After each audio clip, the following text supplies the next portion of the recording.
I mean, you've been very vocal about Islamist extremism and its impact in not just in the Middle East, but also in Europe, in France, and throughout the world. What are the most sort of dangerous misconceptions you think the West holds about this radical ideology? That it's benign. They underestimate the danger. They think that it is condescending to say that we don't want you to transform our culture. Why not? If they come to Denmark or to Germany or anywhere in the UK or in France and they say, I know that I have to send my children to this public school because of my residency or because of where I live, but I won't until you remove pork from the menu. Or I know that I'm a citizen who obtained the German citizenship or British, whatever, but I will not send my 7-year-old to the swimming class. The West is too tolerant. And this sounds like a silly statement. I've watched Europe transform in the past 15 years. I've lived in France, I lived in Cyprus, and I lived in Germany. And the more or the higher the expectation of Islamists is, the lower the expectation or the lower the standards of the EU are getting. And this is dangerous because it's reshaping the culture. You see it when you listen to the rap songs. You see it when you see how the European teenagers themselves behave, even if they're not a generation of those who emigrated, immigrants or refugees, even if they're not at all connected with immigrants or refugees, the culture is changing, the attitude is changing, the expectation, the relationship with the state is changing. Islamists are exploiting the weaknesses of Western democracies. And this we have seen mostly during this encampment movement. We have seen that they demand representation because they say we are equal human beings. I would like, or in my culture, it's acceptable to demand of your wife and daughters, for example, to wear the veil, and in some cases also the niqab. It's acceptable in my culture. And as we are equal human beings, then I have the same rights you do, then I call the shots in my home. And what I'm proposing to many Europeans is the following. Human beings are indeed equal. We have equal rights, but we also have equal responsibilities. Human beings are equal, but cultures are not. If cultures were equal, why do hundreds of millions aspire to relocate to the West? They very much loathe and seek to destroy. We hear public statements aiming to bring the system down from within. And watching this, I can only say to the Westerners, you undermine, you underestimate how efficient Islamists can be in bringing the system down from within. When you grant them citizenship, you offer them political power. So, for example, after October 7th, my country, Germany, was very supportive of Israel. They understood why Israel had to wage a war against Hamas. But after a year or so, when it was the time for elections, politicians mellowed down, changed their attitude because they realized that on the streets there is a movement that is vocal, angry, and supportive of Hamas, or at least conflating Hamas with the civilians in Gaza. Many of them caved. This is what I mean by you grant them political power, and by that you give them access to reshaping your culture, and in some cases to bring the system down from within. You have a fifth column that exploits welfare, that works against you, that loathes your values, and that operates in a parallel manner. So I read the other day how many courts in England operate or adopt Sharia law, and that is tolerated, permitted, or neglected. And that is dangerous. I do not understand who thought that it's a good idea to ignore it, to keep shoving the problem under the carpet. It's going to explode in everybody's face. And some people say that it's too late, that Europe is essentially doomed. I mean, what do you think about that? I believe people say that, especially if they live in Europe, because of the statistics. If in Denmark, for example, the average birth rate per family, per couple is 1.5, compared to 6 or 5.5 in other parts of Europe. If you see the growth in Muslim communities compared to the growth in European societies, especially in Western Europe, this can come across as alarming, especially when you see demonstrations, protests calling for an Islamic caliphate. So in Amsterdam or in Hamburg in northern Germany, when they shout out loud without being intimidated by the presence of police, that they want to bring a caliphate in those countries, that maybe scares a European, as you can imagine, especially if they do not really understand the Islamic culture. So you speak out publicly on all of these issues. Do you feel safe speaking out, especially given the sentiment that we're seeing now on the streets of Europe, the United States, and around the world? And also, what type of reactions have you been getting, and are there any that sort of stuck with you? Look, I have never been vocal or as vocal before October 7th. After October 7th, have you heard this term, accidental activist? I'm one of them. I became a public figure without planning on doing so. Out of outrage, out of shame and anger, I volunteered to translate the videos which were filmed and shared by Hamas. And as a mother and a woman, I did not care, or I did not have a plan. I just spoke out, sometimes at the beginning without a light, without a mic, without training, without any understanding of how to use social media. But I knew that social media is very powerful, effective. It is my own platform for free. I don't need anybody's permission. I'm going to speak my mind and say no. Until here, Siyamnu, this is the red line. And as you mentioned, I have never imagined how rampant antisemitism all over the world was. I thought it's the case in the Arab world. And that was shocking. I can't say that I'm scared. At the beginning, I was receiving a lot of death threats.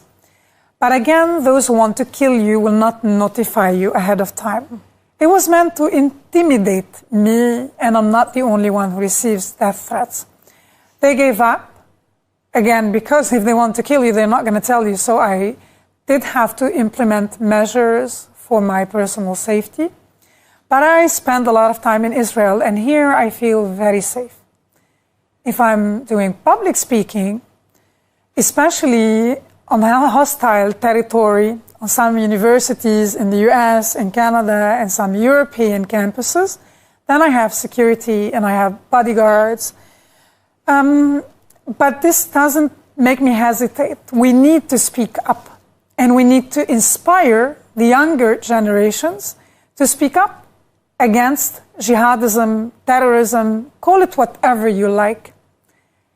In Europe, they've paid a high price. In America, they all remember 9/11. Nobody has a solution or a strategy on how to contain or eradicate this problem. And Israel was hit on October 7th, and many who saw the magnitude of that event, whether they're Jews or not, decided to speak up, even in the Arab world, although they're not numerous because it is a dangerous position to adopt in public, but people are speaking up because, and this was my thought on October 7th, if they dared, if Hamas, but in my mind, if jihadists dared do this to Israelis, knowing that the USA has Israel's back, what can they do to their enemies in Lebanon or in Syria or in Iraq? This should be alarming to the entire world. And yet, in an interesting plot twist, we've witnessed a very, very short sympathy expressed towards the Israelis. And even before Israel reacted, the world turned around and they started denying actions Hamas bragged about. They started justifying what Hamas themselves could not justify. That is just to help us see the amount of hatred, antisemitism, Jew hatred, and ignorance. And we are witnessing, or we witnessed the birth of a freak, the child of the strange marriage between the far left and Islamism. You know, you have become a very prominent, as you mentioned, accidental activist, speaking out against extremism, but also you've become a very strong and loud supporter of Israel. So I want to ask, what does Israel mean to you personally? Since October 7th, I visited 11 times. I knew that my heart is in this country. I have a strange connection even before I came, because I was exposed to the culture through the friends and the colleagues I had in the past years.